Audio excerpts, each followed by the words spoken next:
Hey my loves, இன்னைக்கு நம்ம பார்க்க போகிற படம் என்னன்னா 2025 வெளியான மச்சான்டே மலாக்கா அப்படின்ற ஒரு மலையாள படத்தை பற்றி தான் கைஸ் பார்க்க போகிறோம். இந்த படத்தோட ப்ரொனன்சியேஷன் எனக்கு வாயில் வரல, கீழே டெக்ஸ்ட் ஃபார்மெட்டில் வரும், செக் பண்ணி பார்த்துக்கோங்க. மல்லு நண்பர்கள் யாராவது பார்த்துட்டு இருக்கீங்க அப்படின்னா இந்த டைட்டிலுக்கான மீனிங் என்ன அப்படின்றத கமெண்ட் செக்ஷனில் போட்டு விடுங்க. இந்த படம் ஒரு தரமான ஒரு ஃபீல் குட் ஃபேமிலி ட்ராமாங்க. படத்தோட ஒன்லைனர் என்னன்னா, நம்ம ஹீரோ கேரளாவில் கவர்மெண்ட் பஸ்ஸில் கண்டக்டராக ஒர்க் பண்ணிட்டு இருக்காருங்க. அந்த பஸ்ஸில் வந்த ஒரு பொண்ணு கூட ஒரு பெரிய பிரச்சனை ஆயிருதுங்க. இவரோட வேலையே போகிற லெவலுக்கு பெரிய பிரச்சனை ஆயிருது. பிரச்சனையெல்லாம் எப்படியோ சமாளிச்சு வேலையை காப்பாத்திக்கிறாரு. அதுக்கப்புறம் டெய்லி அந்த பொண்ணை பார்த்து அந்த பொண்ணு மேல இவருக்கு காதல் வந்துருதுங்க. அட, எதிரிக்கு கூட இந்த மாதிரிலாம் நடக்கக்கூடாது அப்படின்னு நம்ம சொல்லுவோம் இல்லையா? நம்ம தலைவன் எதிரியவே கல்யாணம் பண்ணி குடும்பம் நடத்த ஆரம்பிக்கிறாரு. அந்த குடும்ப வாழ்க்கையில நம்ம ஹீரோக்கு அடுத்தடுத்து காத்திருந்த அதிர்ச்சி தான் மொத்த படமே. ரொம்ப இன்ட்ரெஸ்டிங்காகவும் இருக்கும், அதே சமயம் ஃபன்னாகவும் இருக்கும். ஸ்ட்ரைட்டா வீடியோக்குள்ள போயிடலாம். இது ஒரு ஃபீல் குட் படம் அப்படின்றதுனால sit back, relax and enjoy. நீங்க பார்த்துட்டு இருக்கிறது சரண் என்டர்டைன்மெண்ட். நான் தான் சரண். வாங்க வீடியோக்குள்ள போலாம். படத்தோட ஸ்டார்டிங் சீனில் ஃபயர் சர்வீஸ் டிபார்ட்மெண்ட்டை காட்டுறாங்க. ஒரு எமர்ஜென்சி கால் வந்ததுனால உடனடியாக அங்கே இருக்கக்கூடிய தீயணைப்பு வீரர்கள் அந்த ஃபயர் என்ஜினை எடுத்துட்டு ரொம்ப வேகமாக அந்த பர்டிகுலர் இடத்துக்கு போயிட்டு இருக்காங்க. யார்கிட்ட இருந்து இந்த எமர்ஜென்சி கால் வந்தது, இந்த தீயணைப்பு வீரர்கள் எந்த இடத்துக்கு போயிட்டு இருக்காங்க அப்படின்ற டீட்டெயிலை இப்போதைக்கு நமக்கு சொல்லலைங்க. 2 வருஷத்துக்கு முன்னாடி இருந்து இந்த கதையை நம்ம கிட்ட காட்ட ஆரம்பிக்கிறாங்க. நம்ம ஹீரோடைய பேரு சாஜீவன். ஹீரோ பப்ளிக் டிரான்ஸ்போர்ட்ல கண்டக்டரா ஒர்க் பண்ணிட்டு இருக்காருங்க. வழக்கம் போல டியூட்டிக்கு போறாரு. பஸ் ஸ்டாப்ல ஒரு டீ கடையில டீ குடிச்சு நின்றுட்டு இருக்காருங்க. இன்னும் இவரோட பஸ் எடுக்கிறதுக்கு டைம் இருக்கு போல. இந்த ஒரு சூழ்நிலையில அந்த இடத்துக்கு சந்திரிகா அப்படின்ற ஒரு கண்டக்டர் நடந்து வந்துட்டு இருக்காங்க. சந்திரிகா அப்படின்ற அந்த கண்டக்டரை இவரு சைட் அடிக்கிற பாணியில பாத்துக்கிட்டு இருக்காருங்க. சந்திரிகா கிட்ட வரும்போது என்னாச்சு, டைம் ஆயிடுச்சா அப்படின்னு கேட்கும்போது, ஆமாப்பா டைம் ஆயி போச்சு, நான் போயிட்டு சைனை போட்டு வந்துடுறேன் அப்படின்னு சொல்லிட்டு சைன் போடுறதுக்காக போறாங்க. சரி, நான் உனக்கா டீ வாங்கி வைக்கிறேன் அப்படின்னு சொல்லிட்டு இவர் டீ வாங்கிட்டு வெளியில வெயிட் பண்ணிட்டு இருக்காருங்க. சந்திரிகாவும் சைன் போட்டுட்டு வந்துட்டு இவங்க 2 பேரும் ஒன்னா சேர்ந்து டீ குடிக்கிறாங்க. பார்த்தா சந்திரிகா டியூட்டி பார்க்க வேண்டிய பஸ் கிளம்பிருச்சுங்க. ஸோ எனக்கு இந்த ஏரியால ரூட்டை மாத்திட்டாங்க, அதனால நான் உடனடியாக கிளம்பி ஆகணும் அப்படின்னு சொல்லிட்டு சந்திரிகா வேக வேகமா கிளம்பிடுறாங்க. அப்படியே சந்திரிகாக்கு பாய் சொல்லிட்டு சைட் அடிச்சுட்டே இவர் நின்னுக்கிட்டு இருக்காருங்க. அவ்வளவுதாங்க. அடுத்த நாள்ல இருந்து இவரால் சந்திரிகாவை பார்க்கவே முடியல. நாட்கள் நகர ஆரம்பிக்குது. இவரும் சந்திரிகாக்கு ஃபோன் பண்றாரு, மெசேஜ் பண்றாரு. சந்திரிகா கிட்ட இருந்து எந்த ஒரு ரெஸ்பான்ஸுமே இல்லைங்க. அப்பதாங்க நமக்கு ஒரு விஷயம் தெரிய வருது. நம்ம ஹீரோ கண்டக்டர் சந்திரிகாவை ஒன் சைடா லவ் பண்ணிக்கிட்டு இருக்காரு அப்படின்னு சொல்லிட்டு சந்திரிகாவை பார்க்க முடியலையே அப்படின்னு சொல்லிட்டு இவர் மனசுக்குள்ளேயே ரொம்ப ஃபீல் பண்ணிக்கிட்டு இருக்காருங்க. நாட்கள் நகர ஆரம்பிக்குது. வழக்கம் போல இவர் டியூட்டிக்கு போயிட்டு வந்துட்டு இருக்காருங்க. ஒரு நாள் பாத்தீங்கன்னா டியூட்டிக்கு போகும்போது இவர் கண்ணு முன்னாடி ஒரு பொண்ணு வந்து நிக்கிறாங்க. இவருக்கு பயங்கர ஷாக்கா இருந்துட்டு இருக்கு. அந்த பொண்ணு வேற யாரும் கிடையாதுங்க, கண்டக்டர் சந்திரிகா தான். கல்யாணமான கோலத்துல வந்து நின்னுட்டு இருக்காங்க. அப்பதாங்க தெரிய வருது கண்டக்டர் சந்திரிகாக்கு கல்யாணம் ஆயிடுச்சு அப்படின்ட்டு. சந்திரிகா சொல்றாங்க, சாரி உங்ககிட்ட சொல்ல முடியாம போயிடுச்சு. திடீர்னு என்ஆர்ஐ மாப்பிள்ளை வீட்டுக்கு வந்துட்டாங்க. வீட்டுல இருக்கிற எல்லோருக்குமே பிடிச்சு போச்சு. அதனால உடனடியா கல்யாணம் ஏற்பாடு பண்ணி எனக்கு கல்யாணம் பண்ணி வச்சுட்டாங்க. இந்த விஷயத்த உங்ககிட்ட போன் பண்ணி சொல்றதுக்கு கூட எனக்கு டைம் கிடைக்கவே இல்ல. அவ்வளவு வேக வேகமா கல்யாணம் நடந்துச்சுன்னா பாத்துக்கோங்க. அது மட்டும் இல்லாம என்னோட ஹஸ்பண்டோடைய சொந்த ஊரு திருச்சூர். அதனால நான் அங்கேயே டிரான்ஸ்ஃபர் வாங்கிட்டு போறேன். நான் இல்லனா என்ன, உங்களுக்கு என்னை விட ஒரு பெட்டரான கண்டக்டர் கிடைப்பாங்க அப்படின்ற மாதிரி சொல்லிட்டு ஹீரோக்கு அல்வா கொடுத்துட்டு கிளம்பிடுறாங்க. அதுக்கப்புறம் நம்ம ஹீரோ ரொம்ப ஃபீல் பண்ணிட்டு இருக்காருங்க. வழக்கம் போல டியூட்டிக்கு போறாரு. ஹீரோ டியூட்டி பார்க்கக்கூடிய பஸ்ல பாத்தீங்கன்னா பிஜுமோல் அப்படின்ற ஒரு பொண்ணு ஏறாங்க. இவரு அந்த பஸ்ல இருக்கிற ஒவ்வொருத்தங்க கிட்டயா டிக்கெட் வாங்கிட்டு வந்துட்டு இருக்காருங்க. பிஜுமோல் கிட்ட டிக்கெட் வாங்குறதுக்கு வரும்போது பிஜுமோல் வந்து சோட்டானி கரைக்கு டிக்கெட் கொடுங்க அப்படின்னு கேட்க ஹீரோ சொல்றாரு, இது சோட்டானி கரைக்கு போகக்கூடிய பஸ்ஸே கிடையாது, நீங்க மாத்தி ஏறிட்டீங்க, வெளியில போர்டு வச்சிருந்தது பாக்கலையா அப்படின்ற மாதிரி சொல்ல, யாருக்கு தெரியும், நான் வந்து கேட்டேன் போகுன்னு சொன்னாங்க, அதனால நான் பஸ்ல ஏறிட்டேன் அப்படின்னு சொல்ல, சரி அடுத்த ஸ்டாப்ல நீங்க இறங்கிக்கோங்க அப்படின்னு ஹீரோ சொல்றாரு. பிஜுமோல் சொல்றாங்க, தப்பு என் மேல கிடையாது, உங்க மேலதான், நான் பஸ் ஏறும்போது போகுன்னு சொன்னதுனால தான் ஏறினேன், இந்த பஸ் சோட்டானி கரைக்கு போயே ஆகணும் அப்படின்ற மாதிரி பயங்கரமா சண்டை போட ஆரம்பிக்கிறாங்க. ஹீரோ கடுப்பாயிடுறாரு. அதெல்லாம் போகாதுங்க, அடுத்த ஸ்டாப்ல இறங்கிக்கோங்க அப்படிங்கும் போது டிரைவரே கேட்கிறாரு என்ன பஞ்சாயத்து அப்படின்னு சொல்லிட்டு, இந்த பஸ்ல ஏறிட்டு சோட்டானி கரைக்கு போகணும் அப்படின்னு சொல்லிட்டு இருக்காங்க அப்படின்னு சொல்ல, காஞ்சிரமட்டம் அப்படின்ற ஒரு இடம் இருக்கு, அந்த இடத்துல வேணா இறங்கிக்க சொல்லுங்க, அங்க பஸ் கிடைக்கும் அப்படின்னு சொல்ல, ஹீரோ சொல்றாரு, இந்த காஞ்சிரமட்டம் அப்படின்ற அந்த இடத்துல இறங்கிக்கோங்க, பஸ் கிடைக்கும் அப்படின்னு சொல்லிட்டு பிஜுமோல் அந்த காஞ்சிரமட்டம் அப்படின்ற இடத்துக்கு டிக்கெட் வாங்கிட்டு கண்டிப்பா எனக்கு பஸ் கிடைச்சே ஆகணும் அப்படின்னு சொல்ல, அது உங்க பிரச்சனை அப்படின்னு இவர் சொல்றாருங்க. இந்த பஸ் எங்க போகுது என்னன்ற எந்த ஒரு டீட்டெயிலுமே தெரியாம இந்த பஸ்ல ஏறிட்டு மத்த எல்லோருக்குமே கஷ்டத்தை கொடுத்துட்டு இருக்கீங்க அப்படின்னு இவர் புலம்பிட்டே போறாருங்க. அதுக்கப்புறம் இந்த காஞ்சிரமட்டம் அப்படின்ற அந்த இடத்தையே கிராஸ் பண்ணிருச்சு. அதுக்கப்புறம் தான் அந்த இடம் கிராஸ் ஆயிடுச்சு அப்படின்ற விஷயமே பிஜுமோலுக்கு தெரிய வருது. உடனே எழுந்திருச்சு நம்ம ஹீரோ கிட்ட சண்டைக்கு போறாங்க. ஏன் அந்த ஸ்டாப்ல நிக்கவே இல்லை, சொல்லவே இல்லை அப்படின்னு சொல்லிட்டு ஹீரோ சொல்றாரு, பஸ் அந்த ஸ்டாப்ல நின்னுச்சு, நான் விசில் அடிச்சு யாராவது இறங்குறவங்க இருக்கிறீங்களா அப்படின்னு சொல்லி கேட்டேன், யாருமே எழுந்திருக்கல. அதுக்கப்புறம் பஸ் கிளம்பிருச்சு. இப்போ வந்துட்டு பஸ் நிக்கலன்னு என்கிட்ட சண்டை பிடிச்சா நான் என்ன பண்ணுவேன் அப்படின்ற மாதிரி மறுபடியும் உங்க 2 பேருக்குள்ள சண்டை வருதுங்க. ஹீரோ சொல்றாரு, அடுத்த ஸ்டாப்ல இறங்கிக்கோங்க அப்படின்னு சொல்லிட்டு, அடுத்த ஸ்டாப்ல என்ன, எனக்கு இப்பவே பஸ் நிக்கணும், நான் இங்கேயே இறங்கணும் அப்படின்ற மாதிரி அங்க இருக்கக்கூடிய அந்த பெல் அடிக்கிறதுக்காக கையை தூக்கிட்டு இருக்காங்க. ஹீரோ பாத்தீங்கன்னா கையை பிடிக்கிறாரு. ஒரு பொண்ணுன்னு கூட பார்க்காம மேல கை வைக்கிறியா, உன்னை நான் சும்மா விட மாட்டேன் அப்படின்னு சொல்லிட்டு அந்த சண்டை வேற மாதிரி போகுது. உடனே ஹீரோ சுதாரிச்சுக்கிறாரு, அடுத்த ஸ்டாப்பே வந்தாச்சு, பஸ்ஸே நின்றும், நீங்க இறங்கிக்கோங்க அப்படின்னு சொல்ல ஸ்டாப்ல பஸ் நிக்குது. நம்ம பிஜு பிஜ்மோலும் பாத்தீங்கன்னா பஸ்ஸை விட்டு இறங்குறாங்க. இறங்கும் போது ஹீரோ கிட்ட இன்னைக்கு நீ என்ன பயங்கரமா அலைய வச்சுட்ட, எல்லா தப்பும் உன் மேலதான், உன்னை நான் சும்மாவே விட மாட்டேன் அப்படின்ற மாதிரி பயங்கரமா மிரட்டுறாங்க. ஹீரோ சொல்றாரு என் மேலலாம் எந்த தப்பும் கிடையாது, எல்லா தப்பும் உன் மேலதான், உன்னால என்ன பண்ண முடியுமோ பண்ணிக்க போ அப்படின்னு சொல்லிட்டு இவர் வண்டி எடுக்க சொல்லிடுறாருங்க. பஸ் அங்க இருந்து கிளம்புது. டியூட்டியை முடிச்சுட்டு ராத்திரி நம்ம ஹீரோவை பஸ் ஆபீஸ்க்கு வர சொல்றாங்க. அந்த ஆபீஸே பாத்தீங்கன்னா அவர் வேலை பார்க்குற இடத்துல இருந்து ரொம்ப தூரங்க. நம்ம ஹீரோ அந்த இடத்துக்கு போறாரு. அங்க போய் பார்க்கும்போது தான் தெரிய வருது நம்ம பிஜ்மோல் இருக்காங்க இல்லையா, மேனேஜர் கிட்ட ஹீரோ பத்தி கம்ப்ளைண்ட் பண்ணி இருந்திருக்காங்க. அதனாலதான் நம்ம ஹீரோ வர சொல்லி இருக்காங்க அப்படின்ட்டு. இனி நான் பிஜ்மோல ஹீரோயின்னே சொல்றேன். இப்போ மேனேஜர் பாத்தீங்கன்னா நம்ம ஹீரோவை கூப்பிட்டு ஹீரோயின் முன்னாடியே என்ன பிரச்சனை அப்படின்னு கேட்க ஹீரோ வந்து நடந்த எல்லா விஷயத்தையுமே எக்ஸ்பிளைன் பண்றாருங்க. இதுல என் தப்பு என்ன இருக்கு, அவங்க தான் பஸ்ஸோட போர்டை பார்க்காம பஸ்ல ஏறினாங்க, அந்த ஊருக்கு போகாத பஸ்ல ஏறிட்டு அந்த ஊருக்கு தான் போகணும்னு சொல்லிட்டு பிரச்சனை பண்ணாங்க. சரி இவங்க போகணும்னு நினைக்கக்கூடிய அந்த பஸ் கிடைக்கிற அந்த பஸ் ஸ்டாப்ல இறங்கிக்கோங்க அப்படின்னு டிக்கெட்டை கொடுத்து உட்கார வச்சா அந்த பஸ் ஸ்டாப் வந்த போதும் அவங்க இறங்கவே இல்ல. பஸ் எடுத்ததுக்கு அப்புறம் நீ சொல்லவே இல்ல பண்ணவே இல்லை அப்படின்னு எங்கிட்ட சண்டைக்கு வந்தா நான் என்ன சார் பண்ண முடியும், இவங்களோட கம்ப்ளைண்ட்ல சுத்தமா அர்த்தமே இல்ல அப்படின்னு சொல்ல உடனே அந்த மேனேஜர் அர்த்தம் இருக்குது, இவங்க கம்ப்ளைண்ட்ல அர்த்தம் இருக்குது அப்படின்ற மாதிரி சொல்றாரு. அப்பதான் தெரிய வருது அந்த மேனேஜர் பாத்தீங்கன்னா பொண்ணுங்க கிட்ட ஃப்ளோட்டிங் பண்ணக்கூடிய கேரக்டர் அப்படின்ட்டு. ஹீரோனுக்கு சப்போர்ட்டா பேசுறாருங்க. ஹீரோயின் உயிருக்கு போராடிட்டு இருக்கக்கூடிய ஒரு வயசானவருக்கு மெடிசனை டெலிவரி பண்றதுக்காக போனாங்களாம். ஹீரோனால தான் அன்னத்த நாளே வந்து ஹீரோனுக்கு வேஸ்டா போச்சான். அதனால தான் அவங்க கம்ப்ளைண்ட் கொடுத்துருக்கிறதா சொல்றாங்க. அந்த மேனேஜர் பொண்ணுங்க கிட்ட வலியுற டைப் அப்படின்றதுனால ஹீரோயின் பக்கம் தாங்க நிக்கிறாரு. உன்னைய வேலையை விட்டு தூக்க போறேன், சஸ்பெண்ட் பண்ண போறேன் அப்படின்ற மாதிரி சொல்லிக்கிட்டு இருக்காரு. அவங்க பண்ண தப்புக்கு என்னைய வேலையை விட்டு போக சொன்னா நான் எப்படி சார் போவேன் அப்படின்னு கேட்கும்போது உனக்கு ஒரு வாய்ப்பு தரேன், உன்னாலதான் அவங்களோட மெடிசன் டெலிவரி லேட் ஆச்சு, அதனால இங்க இருந்து ஒரு டாக்ஸி பிடிச்சு யார் வீட்டுல போய் அந்த மெடிசனை டெலிவரி பண்ணணுமோ டெலிவரி பண்ணிட்டு அந்த பொண்ணை அவங்க வீட்டுல டிராப் பண்ணிட்டு வா, அதுக்கப்புறம் உன்னை வேலையில வைக்கலாமா வேண்டாமான்றத முடிவெடுக்கிறேன் அப்படின்ற மாதிரி சொல்லிடுறாருங்க. ஹீரோ சரின்னு கேட்டுட்டு ஒரு டாக்ஸியை புக் பண்றாருங்க. டாக்ஸில உட்காந்த உடனே ஹீரோ சொல்லிடுறாரு டிரைவர் கிட்ட எங்க போகணும் அப்படின்றத டீடைல்டா சொல்லிருங்க, எனக்கெல்லாம் வழி தெரியாது அப்படின்னு சொல்ல நான் சொல்லிக்கிறேன் அப்படின்ற மாதிரி மூஞ்ச காமிச்சிட்டே இருக்காங்க. ஃபைனலி ஒரு இடத்த போய் ரீச் பண்றாங்க. அந்த வீட்டில் இருக்கக்கூடிய வயசானவருக்கு தான் நம்ம ஹீரோயின் பாத்தீங்கன்னா மெடிசனை டெலிவரி பண்றதுக்காக வந்திருக்காங்க. டெலிவரி சார்ஜா 500 ரூபாய் கொடுங்க அப்படின்ற மாதிரி கேட்க இந்த மெடிசனை டெலிவரி பண்றதுக்கு 500 ரூபாய் சார்ஜா அப்படின்னு அவர் கேட்க நீங்க கேட்ட உடனே அடுத்த ராத்திரின்னு கூட பார்க்காம மெடிசனை கொண்டாந்து கொடுத்தேன்ல அதுக்கு சார்ஜஸ் தான் அப்படின்ற மாதிரி சொல்லி அந்த பணத்தை வாங்கிக்கிறாங்க. இது எல்லாத்தையுமே பார்த்துட்டு நின்றுட்டு இருந்த நம்ம ஹீரோ ஒரு வயசானவர்னு கூட பார்க்காம அடிச்சு புடுங்குறீங்க அப்படின்ற மாதிரி சொல்றாரு. அடிச்சு புடுங்குறனா அந்த வயசானவரை அவங்க பசங்க இங்க கஷ்டப்பட விட்டுட்டு வெளிநாட்டுக்கு போயிட்டாங்க, வெளிநாட்டுல இருந்து பணம் அனுப்பிக்கிட்டு இருக்காங்க, பாத்துக்கிறதுக்கு யாருமே இல்ல, அவர் கேட்ட உடனே கொண்டாந்து கொடுத்தன்ல அந்த சர்வீஸுக்காக சார்ஜஸ் வாங்குறதுல தப்பே இல்ல, அது மட்டும் இல்லாம அந்த வயசானவர் ஒண்ணு இல்லாதப்பட்டவர் கிடையாது, பாத்துக்கிறதுக்கு ஆளிலேயே தவிர ஆனா பணம் எல்லாம் நிறைய வச்சிருக்காங்க, அதனால அவர்கிட்ட பணம் வாங்கிக்கிட்டேன், என்ன பொறுத்த வரைக்கும் இது தப்பு இல்ல, தப்புன்னு நினைச்சீங்கன்னா நினைச்சுக்கோங்க அப்படின்ற மாதிரி சொல்லிட்டு இவங்க கார்ல போய் உட்காந்துட்டு வீட்டுல கொண்டு போய் டிராப் பண்ண சொல்றாங்க. சரின்னு கேட்டுட்டு நம்ம ஹீரோவும் பாத்தீங்கன்னா அந்த டாக்ஸிலேயே ஹீரோனோட வீட்டுல கொண்டு போய் டிராப் பண்றாருங்க. அதுக்கப்புறம் நம்ம ஹீரோட வீட்டுல ஹீரோக்கு பொண்ணு பார்க்க ஆரம்பிக்கிறாங்க. ஒரு வீட்டுல பொண்ணு பார்க்கறதுக்காக வந்திருக்காருங்க. வந்த இடத்துல அந்த பொண்ணுக்கு பாத்தீங்கன்னா பிடிச்சிருக்கு அப்படின்ற மாதிரி தான் பேசிக்கிட்டு இருக்காங்க. பார்த்தா அந்த பொண்ணு வீட்டுக்கு நம்ம ஹீரோயின் இருக்காங்க இல்லையா மெடிசன் டெலிவரி பண்றதுக்காக வராங்க.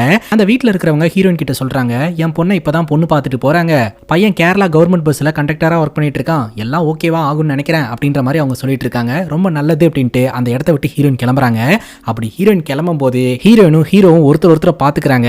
ரெண்டு பேருமே எதிரிங்க தானே, அப்படியே ஒரு மாதிரி பார்த்துட்டு ரெண்டு பேரும் அந்த இடத்துல இருந்து கிளம்புறாங்க. ஹீரோக்கு ஒரு கார்டியன் மாதிரி இருக்கிறவர் தான் கைஸ் தாசேட்டா அப்படின்றவரு. அவரு நம்ம ஹீரோவை காலையில மீட் பண்றதுக்காக வந்திருக்காரு. என்னன்னா என்ன பார்க்கணும்னு சொன்னீங்களாமாவே அப்படிங்கும்போது ஆமா புரோக்கர் காலையில கூப்பிட்டாரு, பொண்ணு வீட்டுக்காரங்களுக்கு இது சரிப்பட்டு வராதுன்னு தோணுதான், அதனால இந்த சம்மந்தத்தை வேண்டான்னு சொல்லிட்டாங்க அப்படின்னு சொல்ல ஹீரோக்கு ஒரு மாதிரி கஷ்டமா போயிருதுங்க.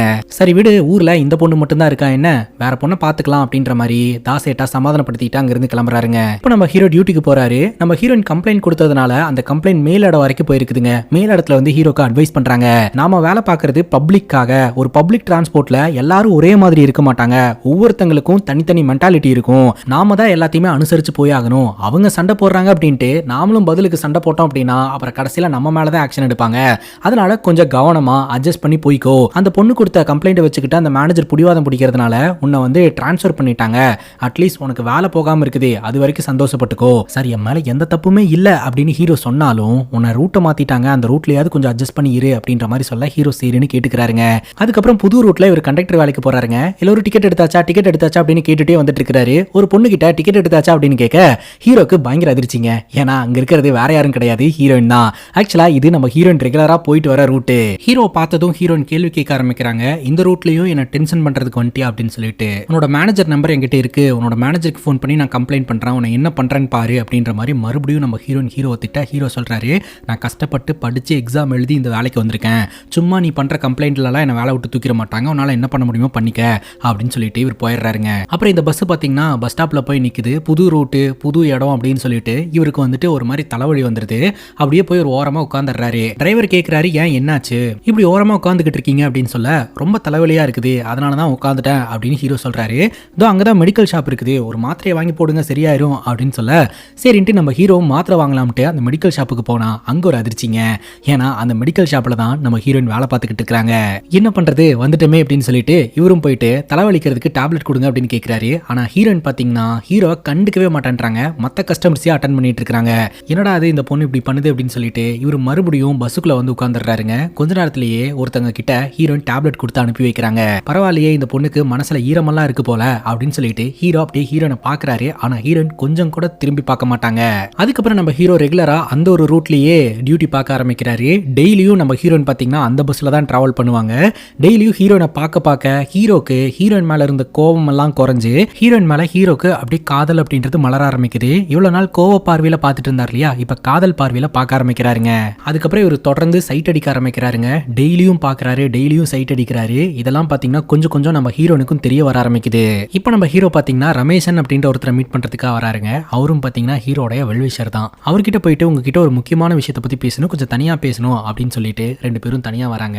எனக்கு எதிராக கம்ப்ளைண்ட் கொடுத்து சஸ்பென்ஷன் லெவல்ல என்ன கொண்டு போய் விட்டுச்சு இல்லையா அந்த பொண்ணு, ஆமா அந்த பொண்ணுக்கு என்ன இப்ப என்ன அந்த பொண்ணை அடிக்கணுமா அப்படின்னு கேட்கும்போது, அது இல்லனா எனக்கு அந்த பொண்ணை கல்யாணம் கட்டிக்கணும் அப்படின்னு சொல்ல, என்னடா சொல்ற அப்படின்னு கேட்கும்போது, ஆமா எனக்கு அந்த பொண்ணை ரொம்ப பிடிச்சி போயிடுச்சு அப்படின்னு சொல்ல, என்னடா சொல்ற, சரி ஓகே நம்ம இதை பத்தி ஈவினிங் பேசலாம் அப்படின்ற மாதிரி அவர் சொல்லிடுறாருங்க. அங்க கட் பண்ணா நம்ம ஹீரோனுடைய அம்மாவை காட்டுறாங்க. கவர்மெண்ட் சைட்ல இருந்து இலவச ஆடு மாடு கொடுப்பாங்க இல்லையா, அதை வாங்குறதுக்காக ஹீரோனுடைய அம்மா வந்திருக்காங்க. அங்க ஆபீசரா இருக்கக்கூடிய லேடி பாத்தீங்கன்னா அவங்க சொந்தக்காரங்க இல்ல அவங்களுக்கு தெரிஞ்சவங்களுக்கு அந்த மாட்டை கொடுத்துருவாங்க அப்படின்னு சொல்லிட்டு ஹீரோனுடைய அம்மா பாத்தீங்கன்னா அந்த ஆபீசரோடைய அஃபேரை பத்தி எல்லாம் இன்டைரக்டா பேசி இதெல்லாம் வெளியில சொல்லிடுவேன் அப்படின்ற மாதிரி இன்டைரக்டா மிரட்டி அந்த இலவச மாட்டை பாத்தீங்கன்னா இவங்க வாங்கிடுவாங்க. அப்படி இல்லனா அந்த கவர்மெண்ட் ஆபீசர் அவங்களுக்கு வேண்டப்பட்டவங்களுக்கு இந்த மாட்டை கொடுத்துருவாங்க அப்படின்ட்டு அந்த மாட்டை மினி டோர்ல வச்சு வீட்டுக்கு எடுத்துட்டு வந்துட்டு இருக்காங்க. நம்ம ஹீரோயின் தான் பயங்கரமா சண்டை போடக்கூடிய கேரக்டர் அப்படின்னு பார்த்தா ஹீரோனுடைய அம்மா இருக்காங்க இல்லையா, அவங்க அதை விட அதிகமா சண்டை போடக்கூடிய ஒரு ஆளு போலங்க. குறிப்பா ஹீரோனுடைய அம்மா காரியவாதியா இருந்துகிட்டு இருக்காங்க. இப்போ நம்ம ஹீரோனை பொண்ணு பாக்குறதுக்காக ரெண்டு பேரும் வந்திருக்காங்க. ஹீரோனுடைய அப்பா தான் டீ போடுறாரு. போய் மாப்பிளைக்கு டீயை கொடுத்துட்டு வா, உங்க அம்மா வரதுக்குள்ள நீ போய் அந்த மாப்பிளைய பார்த்து ஏதோ ஒரு முடிவெடு, உங்க அம்மா மட்டும் வந்தானா எல்லாத்தையும் குழப்பம் பண்ணி விட்டுருவா, உனக்கே தெரியும்ல அப்படின்ற மாதிரி சொல்ல, ஹீரோயின் பாத்தீங்கன்னா மாப்பிளைய பாக்குறதுக்கு இன்ட்ரெஸ்டே இல்லாம தான் நின்னுட்டு இருக்காங்க. அவங்க அப்பா சொல்றதுனால சரின்னு கேட்டுட்டு டீ எடுத்துட்டு வெளியில வந்தா ஹீரோனுக்கும் கொஞ்சம் ஷாக்கிங்கா தான் இருந்துட்டு இருக்குது. ஹீரோயினை பொண்ணு பாக்குறதுக்காக வந்திருக்கிறது வேற யாரும் கிடையாது, நம்ம ஹீரோ தான். நம்ம ரமேஷ் அண்ணா இருக்கிறார் இல்லையா, ஹீரோக்கு ஹீரோனை பிடிச்சிருக்கு அப்படின்னு சொல்லிட்டு சம்பந்தம் பேசுறாருங்க. ஹீரோயின் அப்படியே அங்க நின்னுட்டு இருப்பாங்க. நீ என்ன எதுவுமே பேசாம இருக்க, உன்னோட விருப்பம் என்ன அப்படின்னு கேட்கும்போது, இதுல என்னோட விருப்பம் அப்படின்றது மட்டும் இல்லாம என்னோட அம்மா விருப்பமும் இருக்கு, அதனால அம்மா வந்துட்டோம், அம்மா கிட்ட டிஸ்கஸ் பண்ணி சொல்றேன் அப்படின்னு சொல்ல, ரமேஷனா பாத்தீங்கன்னா எங்களுக்கு ஒன்றும் அவசரம் கிடையாது, நீங்க பொறுமையா டிஸ்கஸ் பண்ணி சொல்லுங்க அப்படின்னு சொல்லிட்டு அங்கிருந்து இவங்க கிளம்புறாங்க. அந்த நேரம் பார்த்து தான் நம்ம ஹீரோனுடைய அம்மா பாத்தீங்கன்னா அந்த மாட்டை பிடிச்சிட்டு அந்த இடத்துக்கு வருவாங்க. அந்த மாடு புது இடம் அப்படின்னு சொல்லி மிரண்டு அந்த இடத்துல இருந்து ஒரே ஓட்டமா ஓடிரும். அப்போ ரமேஷ் என்ன சொல்லுவாரு, டே உங்க மாமி அங்க நின்னுட்டு இருக்காங்க, நீ எப்படியாவது போய் அந்த மாட்டை மட்டும் பிடிச்சிட்டு வந்த அப்படின்னா இது ஒரு ஃபர்ஸ்ட் இம்ப்ரெஷனா அமைஞ்சிரும் அப்படின்னு சொல்ல, உடனே ஹீரோ ஓடுறாரு, ஓட முடியல. அதுக்கப்புறம் ரமேஷனா ஓடுறாரு, அவர்னாலே ஓட முடியல. அதுக்கப்புறம் ஹீரோவும் ரமேஷனாவும் மாத்தி மாத்தி ஓடி சேத்துலலாம் விழுந்து வாரி எப்படியோ அந்த மாட்டை பிடிச்சி கூட்டிட்டு வந்துருவாங்க.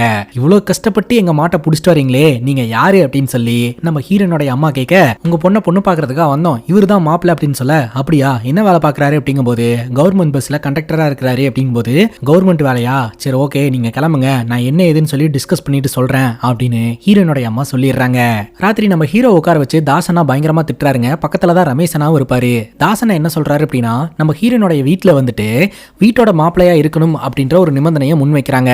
ஆனா ஹீரோ கொஞ்சம் கூட யோசிக்காம சரி அப்படின்னு சொல்லிட்டாருங்க. நீ எப்படிடா சரின்னு சொல்லலாம், நீ எப்படி வீட்டோட மாப்பிள்ளையா இருக்க முடியும், அட்லீஸ்ட் நீ அந்த பொண்ணுகிட்ட பேசி தனியா போய் வாழ்ந்தா கூட அது கரெக்டா இருக்கும், வீட்டோட மாப்பிள்ளையா இருக்கிறதெல்லாம் கண்டிப்பா செட் ஆகாது, அந்த பொண்ணு நல்ல பொண்ணு தான், ஆனா அந்த பொண்ணு அவங்க அம்மாவோட கண்ட்ரோல்ல இருக்கிற மாதிரி இருக்குது, சோ நீ அங்க போனீங்கன்னா நீயும் அவங்க அம்மாவோட கண்ட்ரோல்ல தான் இருப்ப, வாழ்க்கை அப்படின்றது தார் ரோடு மாதிரி, பவுண்டேஷனை கரெக்டா போட்டா மட்டும்தான் நாளைக்கு மழை பெஞ்சாலும் வெயில் அடிச்சாலும் ரோடு கொலாப்ஸ் ஆகாம இருக்கும் அப்படின்னு சொல்ல, உடனே தாசேட்டாவோட மனைவி சொல்றாங்க, நீங்க என்னங்க அவனோட வாழ்க்கையை ரோடு கூட கம்பேர் பண்ணிட்டு இருக்கீங்க, அவனுக்கு என்ன பிடிச்சிருக்கோ அந்த மாதிரி வாழட்டும் அப்படின்னு சொல்ல, ஹீரோ பாத்தீங்கன்னா ஹீரோயின் மேல அதீத காதல வச்சிருக்கிறதுனால ஹீரோயினோட எல்லா கண்டிஷனுக்கும் ஓகே அப்படின்னு சொல்லிடுறாருங்க. கூட இருக்கிற ரமேஷ் அண்ணாவும் சரி அவனுக்கு என்ன பிடிச்சிருக்கோ அதை பண்ணட்டும் அப்படின்ற மாதிரி சொல்லிடுறாருங்க. அதுக்கப்புறம் ரமேஷ் அண்ணா தாசண்ணா அவங்க குடும்பத்தோட சேர்ந்து நம்ம ஹீரோக்கு நல்லபடியா திருமணம் பண்ணி வைக்கிறாங்க. திருமணம் முடிஞ்ச கையோட பாத்தீங்கன்னா அவங்க எல்லாம் கிளம்பி போயிடுறாங்க. நம்ம ஹீரோ பாத்தீங்கன்னா பொண்ணு வீட்டில் வீட்டோட மாப்பிள்ளையா வாழ வேண்டியது தான். ஸோ எல்லோரும் அந்த இடத்த விட்டு போகும்போது ஹீரோக்கு ஒரு மாதிரி கஷ்டமா இருக்குதுங்க. ஹீரோயின் பார்த்தீங்கன்னா ஹீரோடைய மனநிலையை புரிஞ்சுக்கிட்டு ராத்திரி இவங்க 2 பேரும் ஒன்னா ரூம்குள்ள உட்காந்து டிஸ்கஸ் பண்ண ஆரம்பிக்கிறாங்க. நீ அவங்களை எல்லாம் மிஸ் பண்றியா அப்படின்னு சொல்லிட்டு ஹீரோ ஸ்மைல் பண்றாருங்க. அதுக்கப்புறம் ஹீரோயின் கிட்ட நீ ஏன் கோல்டெல்லாம் வியர் பண்ணவே மாட்டேன்ற, உனக்கு கோல்டு பிடிக்காதா அப்படின்னு கேட்கும்போது எனக்கு கோல்டு வியர் பண்றதுக்கெல்லாம் பிடிக்காது, பட் சேர்த்து வைக்கிறதுக்கு பிடிக்கும். ஆனா ஒண்ணு, அதை அடகு வைக்கிறதுக்கு மட்டும் நான் எப்போதுமே சம்மதிக்க மாட்டேன், அப்பா கேட்டாலும் தரமாட்டேன் அப்படின்னு சொல்ல ஹீரோவும் சரின்னு சொல்றாருங்க. ஹீரோயின் கேட்குறாங்க நம்ம 2 பேரும் மோதல்ல தான் வந்து ஆரம்பிச்சோம், உனக்கு எப்போ என் மேல காதல் வந்தது அப்படின்னு கேட்கும்போது ஒவ்வொரு முறை சண்டை போட்டோம் இல்லையா, அதுக்கப்புறம் ஒவ்வொரு முறை பார்க்கும் போதும் காதல் அப்படியே மல்டிபிள் ஆயிட்டே இருந்தது அப்படின்னு சொல்றாருங்க. பார்த்தா வெளியில ஏதோ ஒரு சத்தம், என்ன சத்தம் அது அப்படின்னு கேட்க வெளியில அப்பா தான் அப்படிங்கும்போது நான் என்னன்னு பார்த்துட்டு வரேன் அப்படின்னு ஹீரோ சொல்றாரு. இல்ல போக வேண்டாம் அப்படிங்கும்போது என்னன்னு நான் போய் பார்த்துட்டு வந்துறேன்னு சொல்லிட்டு ஹீரோ வெளியில வராருங்க. பார்த்தா நம்ம ஹீரோனுடைய அப்பாவும் அம்மாவும் சண்டை போட்டுட்டு இருக்காங்க. இந்த வீட்டோடைய மொத்த கண்ட்ரோலும் நம்ம ஹீரோனுடைய அம்மா கையில தாங்க இருந்துட்டு இருக்குது. அவங்க தான் பாத்தீங்கன்னா இந்த வீட்டுல ஒரு பெரிய ஆளுமையை செலுத்திக்கிட்டு இருக்காங்க. ஹீரோனுடைய அப்பா பாத்தீங்கன்னா மிலிட்டரியில இருந்து ரிட்டையர்ட் ஆனவருங்க. ஆனாலும் அவரோட பர்சனல் தேவைக்காக ஏதாவது வாங்கணும் அப்படின்னா கூட ஹீரோனுடைய அப்பா ஹீரோனுடைய அம்மாவை எதிர்பார்க்கிற மாதிரி தான் நடத்திக்கிட்டு இருக்காங்க.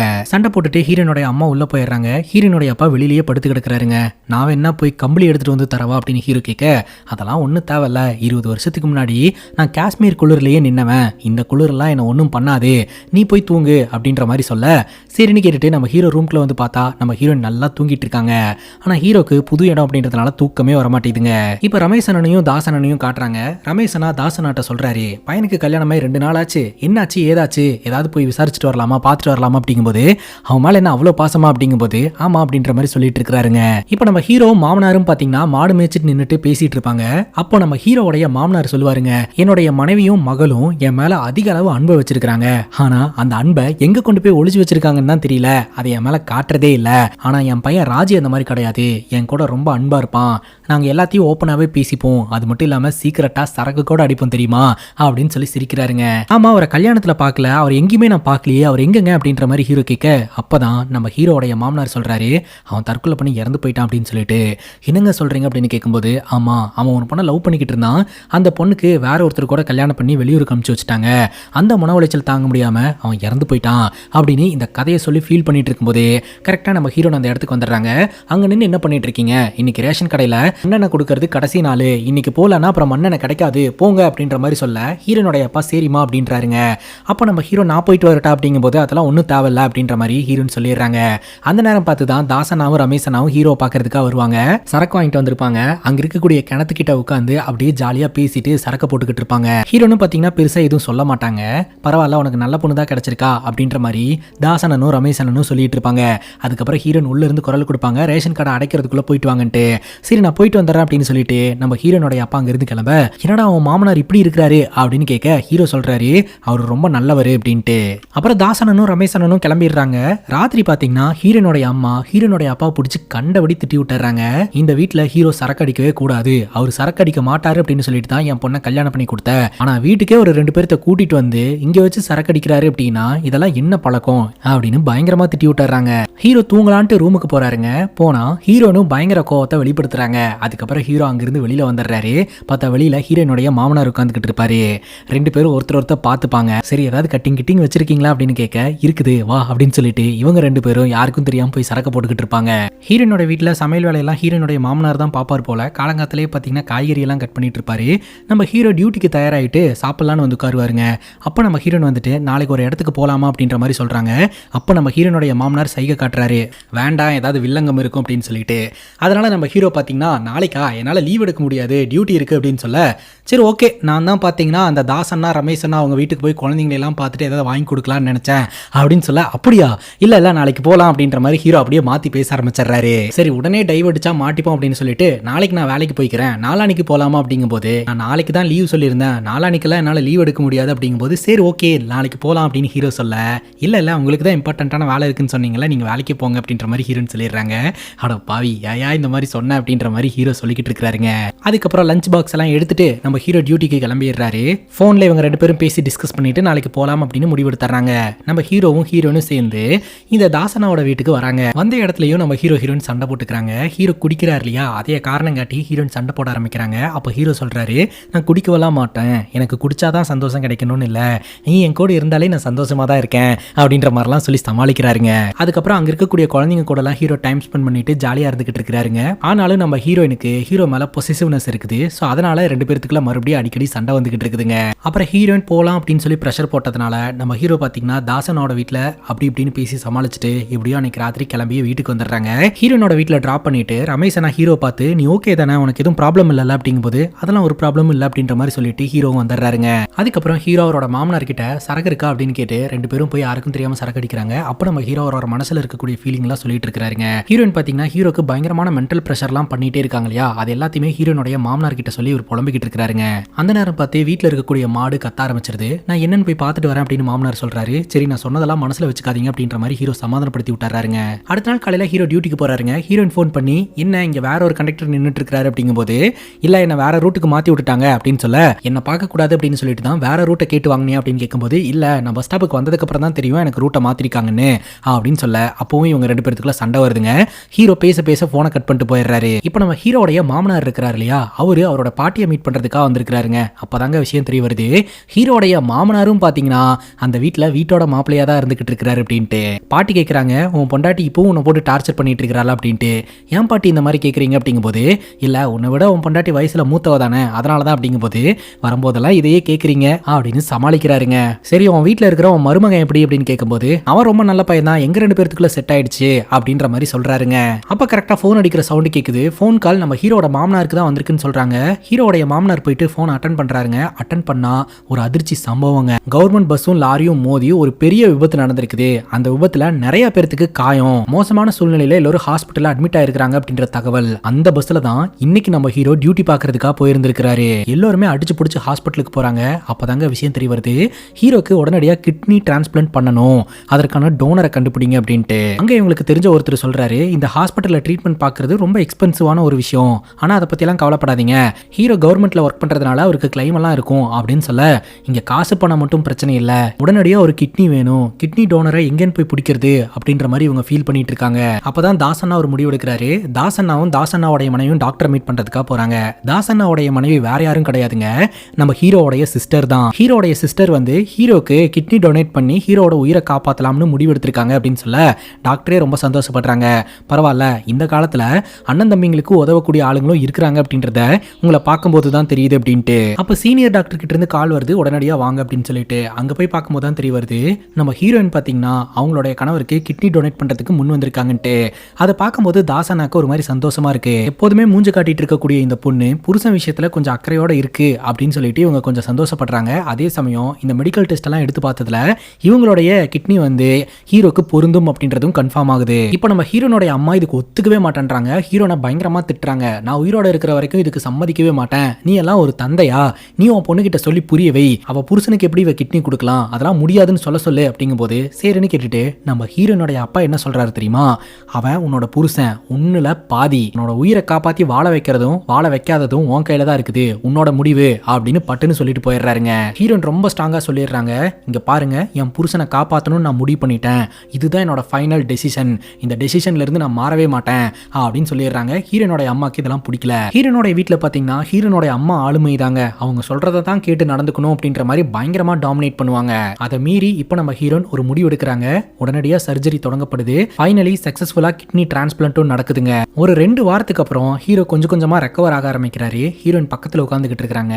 ஹீரோ கண் முழிச்சு சொல்றாரு, என்னாலதான் நீ அதிக பெயினா அனுபவிச்சுக்கிட்டு இருக்கிறல்ல அப்படின்ட்டு. அதுக்கு ஹீரோயின் சொல்றாங்க, உண்மைதான் எனக்கு பெயினா தான் இருக்கு, கஷ்டமா தான் இருக்கு, ஆனா உன்னை காதலிக்க ஆரம்பிச்சதுல இருந்து நீ தான் என்னோட பாதி ஆயிட்டியே, உனக்காக கஷ்டப்படுறதுல எனக்கு எந்த பெயினும் கிடையாது, நான் உன்னை பாத்துக்கிறேன் அப்படின்ற மாதிரி அன்பை வெளிப்படுத்திக்கிட்டு இருக்காங்க. அதுக்கப்புறம் நம்ம ஹீரோவை டிஸ்சார்ஜ் பண்ணி வீட்டுக்கு கூட்டிட்டு வராங்க. நம்ம ஹீரோவா நடக்க வைக்கிறது, சாப்பிட வைக்கிறது, தூங்க வைக்கிறது எல்லாமே நம்ம ஹீரோயின் தான் பண்றாங்க.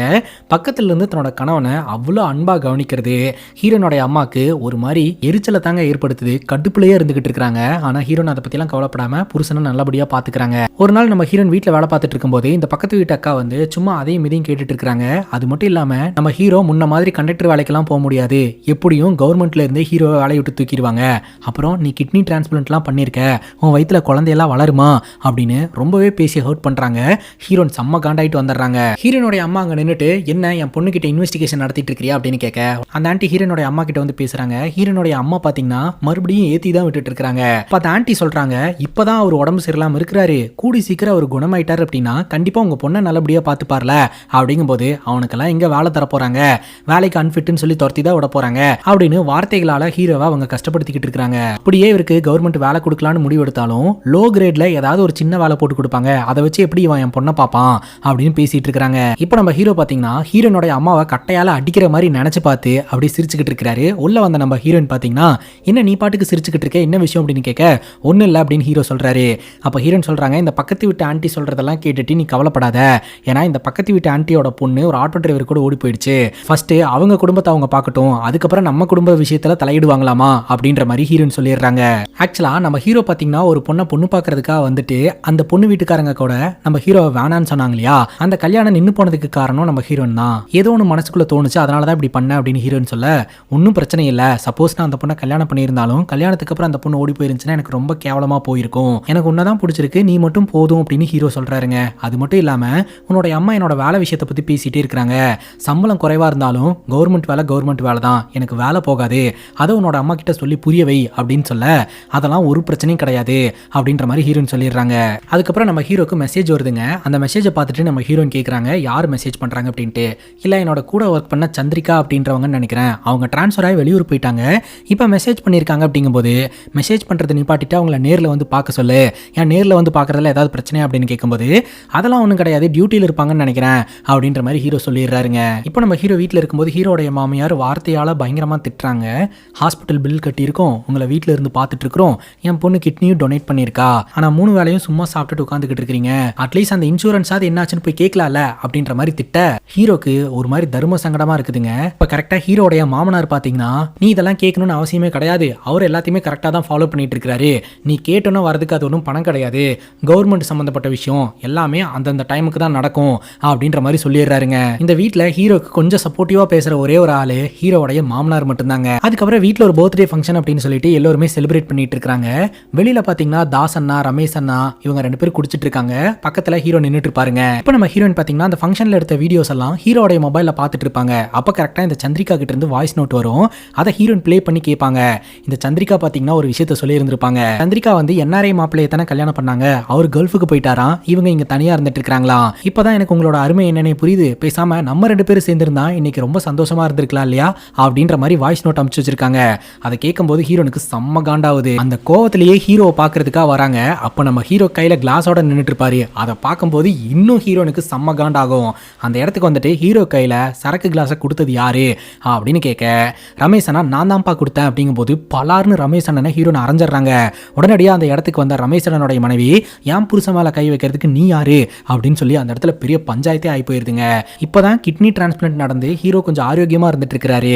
அப்படி இருக்கும்போது சரக்கு அடிச்சு அந்த உறுப்பை கெடுக்கணுமா, அது மட்டும் இல்லாம உன் உடம்புக்குள்ள இருக்கக்கூடிய அந்த கிட்னி உன்னோடது கிடையாது என்னோடது, அதை மைண்ட்ல வச்சுக்க அப்படின்னு சொல்லி அங்க சண்டைங்க. இப்ப ஹீரோக்கும் வந்து ஹீரோனை அரைஞ்சிடறாருங்க. இன்னும் எவ்வளவு நாள் தான் நீ பண்ற எல்லா விஷயத்தையுமே சகிச்சுட்டு போறது அப்படின்னு சொல்லிட்டு உடனே ஹீரோயின் கேட்கறாங்க, அப்ப இவ்வளவு நாள் என் கூட சகிச்சுட்டு தான் வாழ்ந்துட்டு இருந்தியா அப்படின்ட்டு. இந்த விஷயத்தை தெரிஞ்சுக்கிட்ட ஹீரோடைய மாமியார் என்ன பண்றாங்க அப்படின்னா ஹீரோனை கூப்பிட்டுட்டு போலீஸ் ஸ்டேஷனுக்கு போயிடுறாங்க. அங்க போயிட்டு ஹீரோக்கு எதிராக கம்ப்ளைண்ட் கொடுக்குறாங்க. இப்போ நம்ம ஹீரோ ஸ்டேஷனுக்கு வராருங்க. இவங்க என்னன்னு கேஸ் கொடுக்க வந்திருக்காங்க அப்படின்னா நம்ம ஹீரோக்கு ஹீரோயின் வந்து கிட்னி டொனேட் பண்ணாங்க இல்லையா, அந்த கிட்னியை ரிட்டர்ன் பண்ண சொல்லி கம்ப்ளைண்ட் கொடுக்குறாங்க. போலீஸ் ஆஃபீஸர் குழம்பி போயிடுறாரு, என்னங்க வழக்கு இது, இந்த மாதிரிலாம் ஆப்ஷனே கிடையாதுங்க அப்படின்னு சொல்லிட்டு நம்ம ஹீரோவை கூப்பிட்டு பயங்கரமா திட்டுறாங்க, உன்னாலதான் இவ்வளவு பெரிய பிரச்சனை அப்படின்னு சொல்லிட்டு. அப்ப நம்ம ஹீரோ சொல்றாரு, ஆக்சுவலா கிட்னி டிரான்ஸ்பிளான்ட்டுக்கு அப்புறம் நான் ஒரு துளி சரக்கு கூட அடிக்க கிடையாது, நான் வந்து கரெக்டா தான் இருந்தேன், என் கையில கிளாஸ் இருந்ததே தவிர நான் குடிக்க கிடையாது அப்படின்னு அவரோட பாயிண்ட் ஆஃப் வியூல இருந்து சொல்றாருங்க. அப்ப ஹீரோடைய மாமியார் சாட்சிக்கு நிறைய பேர் இருக்கிறாங்க அப்படின்னு சொல்லி பிரச்சனையை பெருசு பண்ணிட்டு இருக்காங்க. பலதரப்பட்ட ஆர்குமெண்ட்டுக்கு அப்புறம் நம்ம ஹீரோ ஒரு கேள்வி கேட்கிறாரு, என் மேல இருக்கக்கூடிய அன்புனால தானே வந்து அவ கிட்னி எனக்கு டிரான்ஸ்பிளான்ட் பண்ணா, கடைசியில கொடுத்த கிட்னியை திருப்பி கேட்கிறா, அது வந்து உண்மையான அன்பா, நீங்களே சொல்லுங்க சார் அப்படிங்கும் போது என்னடா அது இப்பேற்பட்ட ஒரு கேஸ்ல மாட்டிக்கிட்டோம் அப்படின்னு சொல்லிட்டு சரிப்பா நீ கிளம்பு அப்படின்னு சொல்லி ஹீரோ அமுச்சு வச்சிடறாங்க. ஹீரோவா அங்கிருந்து கிளம்பிடுறாருங்க. இப்ப அந்த ரமேஷ் அண்ணா இருக்கிறார் இல்லையா, அவரும் அவருடைய மனைவியும் ஸ்டேஷனுக்கு வராங்க. ரமேஷ் அண்ணாவுடைய மனைவி சொல்றாங்க, அன்னைக்கு ராத்திரி அவரோட கையில கிளாஸ் இருந்ததே தவிர அவர் ஒரு துளிக்கு சரக்கு கூட அடிக்கல, என் புருஷனும் அவளோட புருஷனுக்கு ஒன்றும் சரக்கெல்லாம் ஊத்தி கொடுக்கல, இவளாதான் அப்படி திங்க் பண்ணிட்டு என் புருஷனை அரைஞ்சதுல என் புருஷனோட கடவா பல்லே உடஞ்சு போச்சு அப்படின்னு சொல்லிட்டு அவங்க போலீஸ் ஸ்டேஷன்ல சண்டை போட்டுட்டு இருக்காங்க. போலீஸ் ஸ்டேஷன்ல இதுக்கு சொல்யூஷன் கிடைக்காது, நம்ம லாயரை போய் பார்க்கலாம் அப்படின்னு சொல்லிட்டு ஹீரோவோட மாமியாரும் ஹீரோனும் பாத்தீங்கன்னா ஒரு லாயரை மீட் பண்றதுக்காக போறாங்க. போயிட்டு இந்த மாதிரி கொடுத்த கிட்னியை ரிட்டர்ன் வாங்கணும் அப்படின்னு சொல்லிட்டு கேஸ் கொடுக்க சொல்றாங்க. இந்த லாயர் சொல்றாரு, இது கணவன் மனைவிக்குள்ள இருக்கக்கூடிய மிஸ் அண்டர்ஸ்டாண்டிங், நீங்க 2 பேரும் பேசி இந்த பிரச்சனையை சால்வ் பண்ணுங்க, கிட்னியை ரிட்டர்ன் பண்றது அப்படின்றதெல்லாம் வந்து சாத்தியமே இல்லை அப்படின்ற மாதிரி சொன்னாலும் நான் வந்து முடிவு எடுத்துட்டேன், நீங்க இந்த வழக்கை எடுத்துக்கோங்க அப்படிங்கும்போது வக்கீல் பாத்தீங்கன்னா இந்த வழக்கையெல்லாம் எடுக்க முடியாது, கேஸ் எல்லாம் கோர்ட்ல நிக்காது அப்படின்ற மாதிரி சொல்லிடுறாருங்க. இவங்க அங்கிருந்து கிளம்பிடுறாங்க. அந்த வக்கீலுக்கு அசிஸ்டண்டா இருக்கக்கூடிய ஒரு வக்கீல் பாத்தீங்கன்னா ஹீரோனை மீட் பண்றதுக்காக வராருங்க. ஆக்சுவலா நீங்க வந்து அந்த வக்கீலை மீட் பண்ணது எல்லாத்தையும் நான் பார்த்துட்டு தான் இருந்தேன், இந்த வழக்கில் என்னால உங்களுக்கு உதவி செய்ய முடியும் அப்படிங்கும்போது அதுதான் உங்க சீனியர் லாயரே சொல்லிட்டாரே இந்த வழக்கெல்லாம் கோர்ட்ல நிக்காதுன்னு அப்படிங்கும்போது அதுக்கு இந்த லாயர் சொல்றாருங்க, இதே மாதிரியான ஒரு வழக்கை பத்தி நான் ஸ்டடி பண்ணியிருக்கிறேன். அமெரிக்கால ஒரு கணவன் மனைவி வாழ்ந்துட்டு இருந்திருக்காங்க. மனைவிக்கு திடீர்னு கிட்னில ப்ராப்ளம் வந்திருக்கு. கணவன் வந்து ஒரு கிட்னியை டொனேட் பண்ணி மனைவியோட உசுரை காப்பாத்தி இருந்திருக்கான். ஆரம்ப காலகட்டத்தில் நல்லா தான் வாழ்ந்துட்டு இருந்திருக்காங்க. அதுக்கப்புறம் தான் கணவனுக்கு தெரிய வந்திருக்கு அந்த மனைவி வேற ஒருத்தவங்க கூட அஃபேர்ல இருந்துட்டு இருக்கான்ட்டு. அதுக்கப்புறம் அந்த கணவன் கோர்ட்டுக்கு போயிருந்திருக்கிறாரு. கோர்ட்ல தீர்ப்பும் வந்திருக்கு. என்ன மாதிரியான தீர்ப்பு அப்படின்னா, அந்த கிட்னியை ரிட்டர்ன் பண்ண முடியாது, ஆனா அந்த லேடி கிட்ட இருக்கக்கூடிய சொத்து பத்துக்கள் எல்லாத்தையுமே இந்த கணவன் பேர்ல எழுதி வைக்கணும் அப்படின்ற மாதிரி சொல்லிட்டாங்க. அந்த கணவனுக்கு ஏகபோகமா சொத்து கிடைச்சது.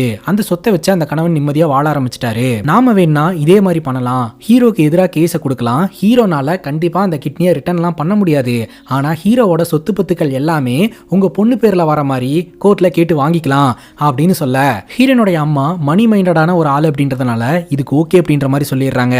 இன்னொரு பக்கம் நம்ம ஹீரோ பாத்தீங்கன்னா அவரோட மனைவியை நினைச்சு ரொம்ப ஃபீல் பண்ணி அழுதுகிட்டே இருக்கிறாரு. தாசனாவும் தாசனாவுடைய மனைவியும் தான் சமாதானப்படுத்திக்கிட்டு இருக்காங்க. இப்போ இந்த லாயர் பாத்தீங்கன்னா ஹீரோனை மீட் பண்றதுக்காக வராரு.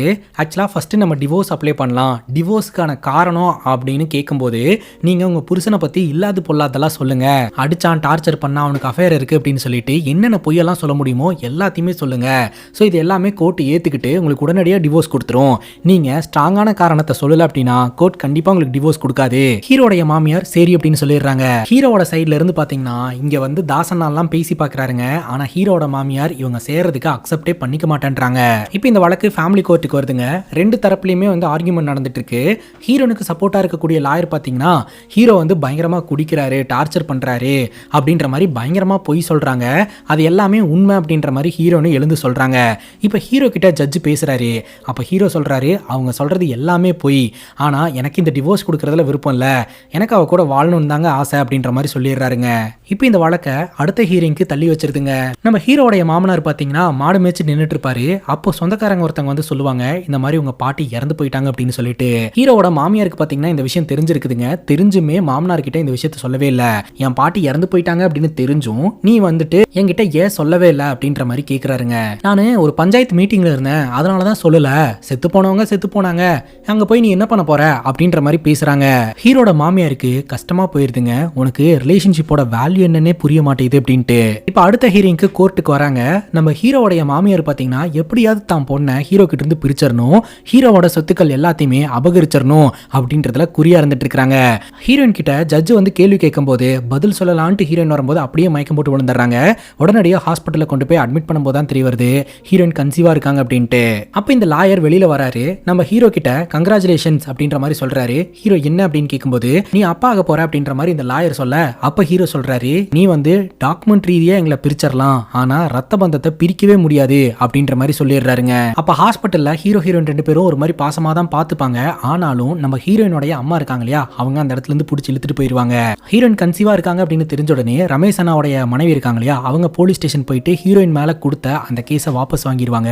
அதே சமயம் நம்ம ஹீரோக்கு வேலையும் கிடைச்சிரும். ஹீரோயின் மேல் கண்டக்டரா வேலை செய்ய தேவையில்ல. பஸ் ஸ்டாப்ல பாத்தீங்கன்னா இந்த பஸ் இந்த டைமுக்கு வரும் அப்படின்னு அனௌன்ஸ்மெண்ட் எல்லாம் கொடுப்பாங்க இல்லையா, அந்த வேலை கிடைக்குதுங்க. அதே சமயம் ஒரு டிக்கெட் கொடுக்கக்கூடிய வேலையும் பாக்குறாரு. அப்படியே நாட்கள் நகர ஆரம்பிக்குது. நேரடியா நம்ம ஹீரோனை பாக்குறதுக்கு ஹீரோனுடைய அம்மா அலோ பண்ண மாட்டேன்றாங்க. அதனால மறைமுகமா அங்கங்க இருந்து ஹீரோனை பார்த்துக்கிட்டே இருக்கிறாருங்க. கொஞ்ச நாள்லயே நம்ம ஹீரோனுக்கு குழந்தையும் பிறக்குதுங்க. குழந்தைய பாக்குறதுக்காக யானை பொம்மையெல்லாம் வாங்கிட்டு ஹாஸ்பிட்டலுக்கு வராருங்க. ஹாஸ்பிட்டல் வாசல்லே நிப்பாட்டி நம்ம ஹீரோனுடைய அம்மா குழந்தைய பாக்குறதுக்கு அலோ பண்ண மாட்டேன் அப்படின்னு திட்டி ஹீரோவை அங்கிருந்து துரத்தி விட்டுறாங்க. மறுபடியும் குழந்தைய பாக்குறேன்ட்டு வந்த அப்படின்னா நீ வந்து எங்களை ரொம்ப தொந்தரவு பண்ற அப்படின்னு சொல்லிட்டு உன் மேல கம்ப்ளைண்ட் கொடுத்துருவேன் போறேன் அப்படின்னு மிரட்டி துரத்தி விட்டுறாங்க. இப்ப ஹீரோனோட வீட்டுல ஒரு மாடு ஒன்று வாங்கி வளர்த்துக்கிட்டு இருந்தாங்க இல்லையா, அந்த மாடு பாத்தீங்கன்னா இப்ப பெரிய சைஸ் ஆயிடுச்சுங்க. அந்த மாடை விற்கிறதுக்கு ஆளுங்க கிட்ட எல்லாம் பேசி வச்சிடறாங்க. அந்த மாடை ஸ்டார்டிங்ல இருந்து இப்போ வரைக்கும் வளர்த்துக்கிட்டு இருக்கிறது யாரு அப்படின்னா நம்ம ஹீரோடைய மாமனார் தான். அந்த மாடு மேல இவர் அளவு கடந்த பாசத்தை வச்சுட்டாருங்க. அவர் முன்னாடியே அந்த மாட்டுக்கு பேரம் பேசுறதெல்லாம் ஹீரோட மாமனாருக்கு ஒரு மாதிரி கஷ்டமா இருக்கு. இப்போ நம்ம ஹீரோடைய மாமியார் பாத்தீங்கன்னா இந்த லாயரை வர சொல்லி நிறைய பணம் கொடுக்குறாங்க. எதுக்கு இவ்வளவு பணம் அப்படின்னு கேட்கும்போது, நீ எனக்கு ஒரு உதவி செய்யணும். கோர்ட்ல இவங்க 2 பேர்த்துக்கும் டிவோர்ஸ் வந்ததுக்கு அப்புறம் அந்த டாக்குமெண்ட்டோட சேர்ந்து இந்த குழந்தை இங்கே தான் இருக்கணும் அப்படின்ற மாதிரி நீ தீர்ப்பு வாங்கி தரணும் அப்படின்னு சொல்கிறாங்க. அதில் நிறையா சிக்கல் இருக்குது அப்படின்னு இந்த லாயர் சொல்கிறாருங்க.